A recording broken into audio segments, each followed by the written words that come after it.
Morning, loves! Ayan, luto tayo ng ampalaya.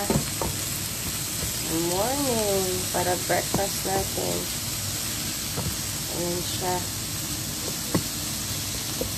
Malapit na yung maluto.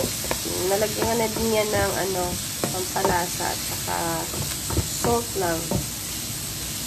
Yung mamaya, ibubuhos na natin ang ating itlog. Itlog ng manok. Ayan siya nga lang. Buhos na natin. Ito yung itlog natin. Itlog yan. Gusto ko maraming itlog sa aking ampalaya. Actually, hindi ako fan ng ampalaya. Pero gusto ko lang siya kasi hindi nakakaumay. Pero mas gusto ko siya madaming itlog. Yan. Malapit na yung maluto. Antayin ko na lang. Sige. See ya. Thank you. Salamat sa lahat. Don't forget to watch my videos.